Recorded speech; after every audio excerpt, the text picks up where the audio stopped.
Por favor, nos ajude deixando seu gostei no vídeo.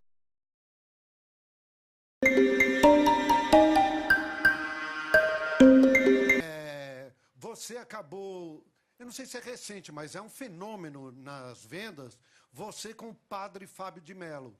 É uma conversa entre os dois. Você que já se declarou ateu e o Mas limpinho, limpinho. Não, legal. Okay. E o padre Fábio de Mello, aquela, né, fé, não é? E uma conversa muito interessante entre vocês dois. Agora, eu queria que, a partir dessa conversa que as pessoas já puderam ler e estão lendo no livro, a gente falasse de um dos aspectos que é a questão da intolerância, não é?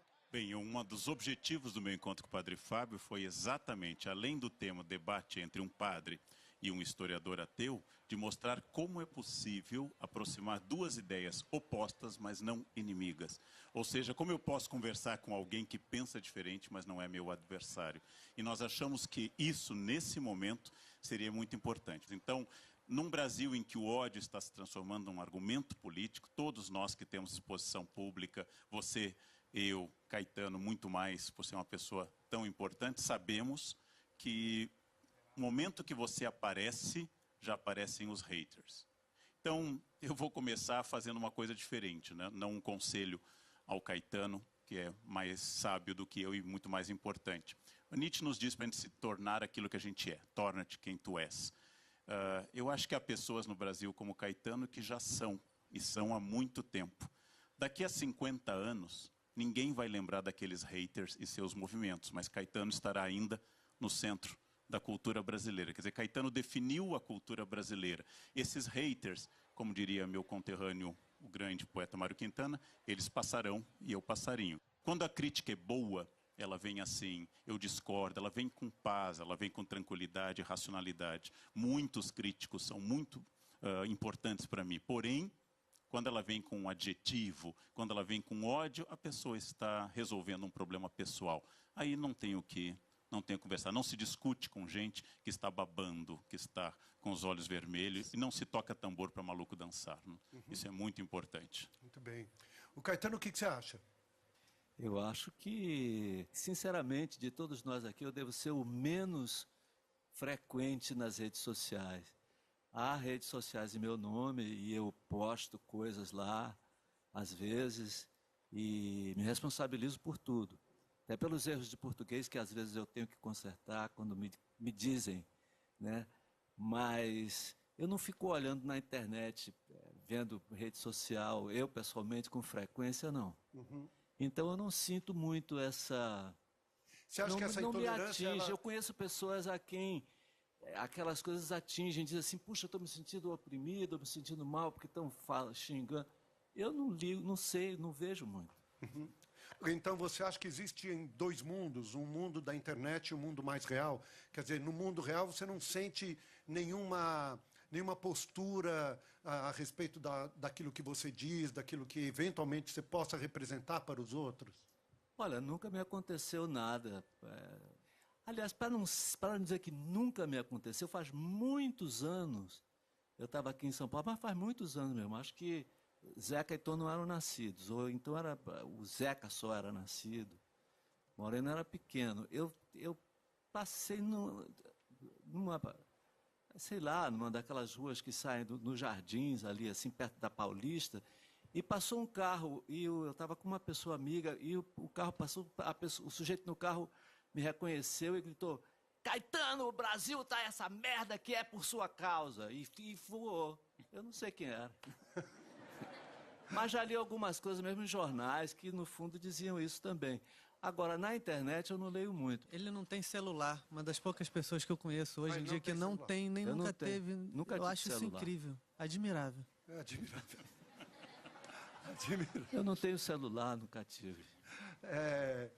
E você? Bom, eu vivi uma experiência intensa fazendo a Leopoldina, que as pessoas começaram a gostar muito do meu trabalho, mas acho que descobriram ela, né? Ela é a figura importante, é dela que a gente tem que falar. E aí era uma coisa muito louca, porque começou a aumentar os seguidores, eu te amo, maravilhosa, melhor atriz, lá, lá, lá, lá. E eu postei uma coisa contra a censura, contra a difamação dos artistas, né, da 342 Artes, que é óbvio que eu defendo. E aí as pessoas começaram a me xingar e falando... você nos enganou, você fez a princesa esse tempo todo, eu odeio você, vou cuspir na tua cara, e eu estou deixando de te seguir agora. Então, eu acho que a gente... Eu fiquei tranquila, eu achei que fosse uma coisa que fosse me abalar, mas a gente não tá para ser amado, né? Eu acho que tem um lugar da... É mais gostoso quando é assim, né? A gente se sente compartilhando mais, e discutindo, dialogando. Então, as pessoas não se acham que eu vou fazer para sempre uma princesa maravilhosa, como eu fiz. Eu vou fazer assassina e nem por isso eu sou assassina. Eu posso fazer uma vítima de pedofilia. Uma vítima de pedofilia, que é uma interpretação numa imagem, que não é a realidade. E isso é o meu trabalho, é representar, não é ser. O que eu sou, as pessoas conhecem pouco, as pessoas da minha intimidade sabem quem eu sou, e eu estou super aberta a abrir esses meus laços com quem se interessa de verdade em saber o que eu penso, o que eu acredito, as minhas contradições também. É isso. Agora, muito do que está se discutindo diz respeito a um fato específico que aconteceu no MAN, onde, numa exposição, estava uma pessoa nua, não é? E uma mãe levou uma criança, a criança tocou pé, e aí gerou uma discussão. Mas, às vezes, eu fico pensando também que, no Brasil, a gente tem pessoas que não têm uma visão artística das coisas e se sentem ofendidas, o que também é um direito. Mas talvez o que esteja para ser discutido é a questão da censura, não é? Então, eu queria ouvir a opinião de vocês, por favor. Não, eu acho que, assim, não existe na história um caso de um estupro ou de um ataque pedófilo dentro de um museu. O que existe, que a gente sabe, é que 70% dos casos de pedofilia acontecem em casa. Nós temos na arte sempre um poder de contravenção. A arte sempre foi, historicamente, uma violação de normas e ela ajuda com isso. A arte sempre envolveu o nu, por exemplo. Michelangelo pintou Jesus nu na Capela Sistina, no Juízo Final. O Papa São Pio V mandou Voltaire pintar um pano na frente de Jesus, na obra do Juízo Final. Nós tivemos sempre essa arte. Courbet tem um quadro famoso que pertenceu ao Lacan, que hoje está, por exemplo, no Museu d'Orsay, que até hoje é muito escandaloso, porque é uma genitália feminina em close, e esse quadro é muito escandaloso até hoje. O Estatuto da Criança e do Adolescente, de 1990, ele pressupõe nos artigos 17 e 18 proteção das crianças e adolescentes, pressupõe no 74 dever do Estado de classificar, e ali havia, no MAN, uma indicação que havia uma performance com nudez. E o mesmo estatuto dá aos pais o direito da decisão. A pergunta, eu acho que envolve uma preocupação que em si seria justa. A pedofilia é um caso gravíssimo e, como muito bem lembrou a Letícia, ela ocorre normalmente no seio das famílias e não nas ruas. A pedofilia dominantemente é feita por pessoas que estão próximas à criança e são parentes. A proteção da criança é uma coisa ampla. O problema central da infância brasileira é a falta de escola boa.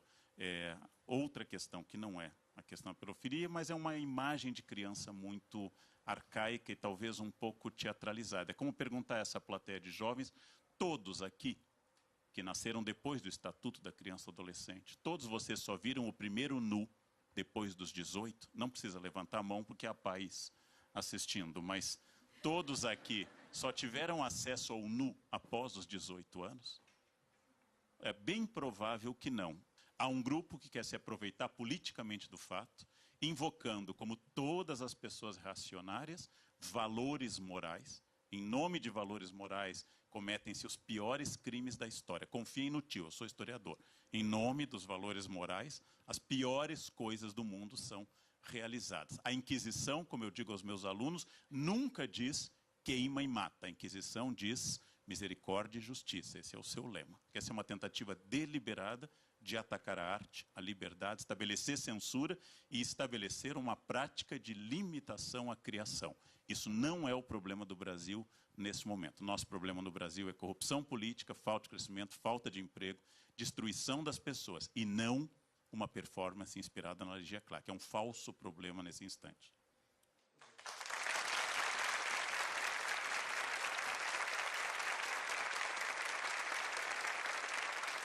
Não, eu só ia completar dizendo que o maior problema do Brasil é a desigualdade econômica. Sem dúvida, sem dúvida.